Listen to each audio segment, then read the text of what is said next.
আসসালামু আলাইকুম। আলহামদুলিল্লাহ, আজকে বিশেষ একটা ভিডিও নিয়ে আসছি যারা নতুন খামারি আছেন তাদের উদ্দেশ্যে।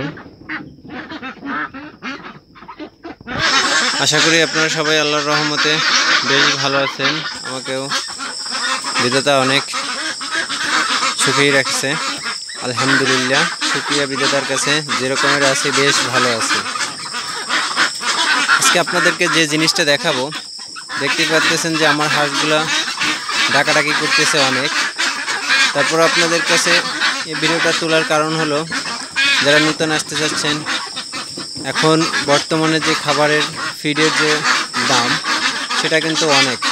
দেখতে পাচ্ছেন হাঁসগুলা কীভাবে লুকোচুরি খেলছে। আসলে লুকোচুরি খেলছে না।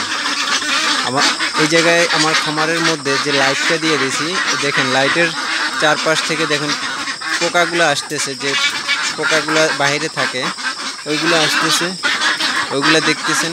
পোকাগুলো ওই টিনের মধ্যে, টিনে আমি হালকা একটু পানি দিয়ে দিছি, পানির মধ্যে পড়তেছে। তারা কিন্তু ভাগাভাগি করে খাচ্ছে। কে কার আগে কে খাবে সেটাই আর কি প্রতিযোগিতা চলতেছে। এজন্যই এত ডাকাডাকি দেখতেই পাচ্ছেন। পোকা একটা পড়ার মাত্র এরা লুটে পুটে নিয়ে যাচ্ছে, কে কার আগে নিবে। এই জন্য এরকমের ডাকাডাকি চলতেছে। আমার খামারের চারপাশে বাতি দেওয়া আছে, তো ওই সব বাতিগুলো অফ করে দিয়েছি। অফ করে দিয়ে খামারের মাঝখানে একটা বাতি দিয়ে নিচে একটা টিন দিয়ে দিয়েছি, যেটাতে ধান সিদ্ধ করে ওটার টিন দিয়ে, ওই টিনটা আমরা দিয়ে দিছি। ওটার মধ্যে হালকা কিছু পানি দিয়ে দিছি। তো এটার মধ্যেই যখন বাইরে থেকে পোকগুলো আসে, পোকগুলা এসে ওটার মধ্যে পড়ে। ওটার মধ্যে পড়ার কারণে যে হাঁসগুলো আছে হাঁসে খেয়ে নিচ্ছে, দেখতেই পারতেছেন। তো আমার চারপাশে হলো যে খোলা, একবারে চারপাশে খোলা। এই দেখেন, এই পাশেও খোলা, এই পাশেও খোলা, বাইরে বিল। তো ওই বিলের মধ্যে থেকে হাঁস, যে আজকে একটু বৃষ্টি হয়েছিল, আজকে বৃষ্টি হওয়ার কারণে অনেক পোক বাইরে। তো এই জন্য আর কি বাইরের যে পোকগুলো আছে ওইগুলা লাইটের যে আলো আছে, লাইটের আলো দেখলে ওটা চলে আসে। তো এই জন্য আমি ভাবলাম যে যেহেতু হাঁসেরা দেখবেন, হাঁস মুরগি এরা পোকা খাইতে খুব ভালোবাসে। তো এই জন্য আমি এই লাইটের ব্যবস্থাটা করে দিয়েছি। এটার জন্য হলো যে বাহিরের যে পোকগুলো আছে লাইটের আলো দেখে ভিতরে আসে। ভিতরে যখন আসে টিনের মধ্যে পড়ে, টিনের মধ্যে পড়ার সাথে সাথে হাঁসে খেয়ে নেয়। এই দেখেন একটা পোক পড়ছে, মানে পোক আইসা পড়ার আগেই পড়তে পারে না। এর আগে হাঁসগুলো হাঁ করে তাকাই থাকে যে কার আগে কে খাবে। তো যারা নতুন খামারি আছেন তারা এই পদ্ধতিটা অবলম্বন করতে পারেন। যে দেখতে পাচ্ছেন যে খামারের মধ্যে লাইট দিয়ে দিচ্ছি। লাইট দেওয়ার কারণে যে বাইরের যে পোকাগুলো আছে, বাইরের চারপাশ খোলা রাখতে হবে। কিন্তু যদি চারপাশটা খোলা না রাখেন, সেক্ষেত্রে দেখা যাবে যে আপনি চারপাশে আটকায় ভিতরে লাইট দিয়ে দিচ্ছেন, তাহলে কিন্তু বাইরে আলোটা যাবে না, আলোটা দেখতে পারবে না, পোকগুলো ভিতরেও আসতে পারবে না। যদি এইভাবে দিতে পারেন তো আপনার খাদ্য খরচটা অনেক কমে যাবে। এটা বৃষ্টির দিনে একটু বেশি হয়। দেখতেছেন পোক উঠতেছে তাদের সামনে, তারা লাফিয়ে পোকগুলো ধরতেছে। আর যেই পোকগুলো ভিতরে পড়তেছে ওটা তো পড়ার সাথে সাথেই তারা খেয়ে নিচ্ছে। এতে করে আপনার হাঁসগুলো সুস্থ থাকবে এবং আপনার হাঁসের রোগবালাই কম হবে। যারা নতুন আছেন তাদেরকে বলতেছি, রোগবালাই কম হবে এবং আপনার হাঁসের খাদ্য খরচ যেটা আছে, খাদ্য খরচটাও কম লাগবে। এখন যে ফিডের বস্তার যে দাম, প্রচুর পরিমাণে দাম, তারপরেও আমাদেরকে খাওয়াইতে হচ্ছে, কিছু করার নেই। আর এই পদ্ধতিটা যদি অবলম্বন করেন, সেক্ষেত্রে দেখবেন আপনার খাদ্য খরচটা অর্ধেকে চলে আসছে। যদি প্রতিদিন এরকমের পোক থাকে, যদি এখন তো বৃষ্টির কারণে পোকটা বাহির থেকে বেশি আসছে, তো যখন বৃষ্টি না থাকে তখন পোকটা একটু কম আসে। তো এই যে পদ্ধতিটা আছে, এই পদ্ধতিটা বেশ ভালো। চারপাশটা খোলা রাখতে হবে। এই যে আমার দেখতেছেন আমার খাবারের চারপাশটা খোলা।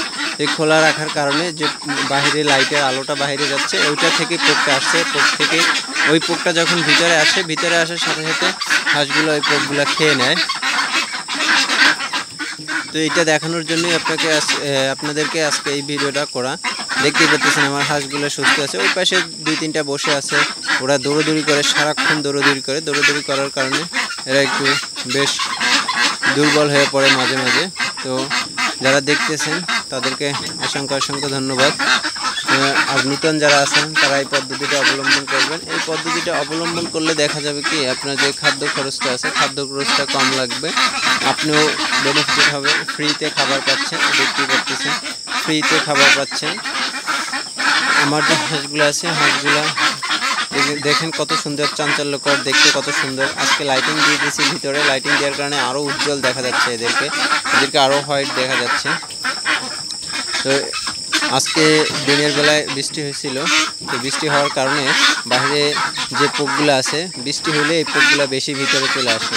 যখন আলো দেখে বাইরে থেকে এই আলোতে চলে আসে। তো এই আলোর জন্য আমি এবার তাদের হাঁসের জন্য একটা ফাঁদ তৈরি করছি, উপরে লাইট দিয়ে দিয়েছি, নিচে হলো যে ট্রে দিয়ে দিয়েছি। এটার জন্য হলো যে যখনই আলোটা দেখে পোক আবার আলোর দিকে বেশি আসে।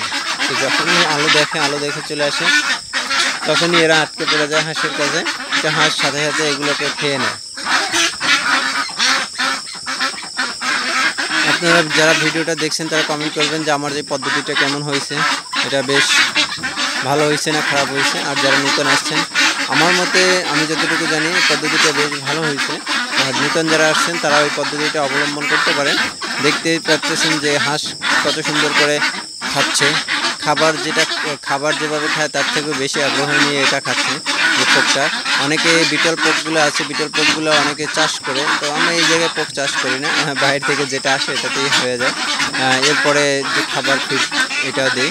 যারা ভিডিওটা দেখছেন তাদেরকে অসংখ্য ধন্যবাদ। সবাই কমেন্টে জানাবেন আমার পদ্ধতিটা কেমন হয়েছে। আর সবাইকে একটা কথাই বলবো, যারা নতুন আছেন তারা কারো খামার দেখে তারপরে খামার করবেন না। যদি খামার দেখেন ভালো লাগে, বাজার ঘুরবেন, বাজারে কীরকমের চাহিদা আছে, আপনি যে জিনিসটা করবেন ওইটা বাইরে কীরকমের চাহিদা আছে এটা যাচাই বাছাই করবেন। তারপর নিজের এলাকায় যাচাই বাছাই করবেন। তারপর একটা খামারের কাছে যাবেন, একটা খামার ভিজিট করবেন, খামার দেখবেন, তারপর ওইটা থেকে পরামর্শ নেবেন, তাদের কাছ থেকে পরামর্শ নেবেন। যারা খামার করতেছে, পুরনো যারা খামারি আছে তাদের কাছ থেকে পরামর্শ নেবেন। বাচ্চার রেট কীরকমের আছে, তারা কোত্থেকে নেয়, আপনি ওই জায়গা থেকে নেবেন কিনা। আপনি আরও 2-3টা বাচ্চার যে হ্যাচারিগুলো আছে ওইটা থেকে আপনি যাচাই বাছাই করে ভালো মন্দ দেখে তারপরে খামার করবেন। হুট করে একজনকে খামার দেখতেছেন, আমি করতেছি এই জন্য আপনি হুট করে চলে এসে খামার দিবেন, এটা কখনোই করবেন না, তাহলে খামারে লস হবে। আর যদি আপনি সব কিছু বুঝে শুনে তারপরে সবার সাথে পরামর্শ করে তারপরে খামার করেন, তাহলে ইনশাআল্লাহ আশা করি আপনি লাভবান হবেন। আর খামারি যারা আছেন তাদেরকে অসংখ্য ধন্যবাদ ভিডিওটা দেখার জন্য। সবাই আমার জন্য দোয়া করবেন এবং আমার হাঁসের জন্য দোয়া করবেন। আমি কিছু হাঁস বিক্রি করছি, অল্প কিছু আছে, এগুলো আরও কিছু বিক্রি করবো, আর কিছু রেখে দেবো। আবার নতুন বাচ্চা উঠাবো কয়েকদিন পরে। যখন বাচ্চা উঠাবো তখন আপনাদের সাথে শেয়ার করা হবে।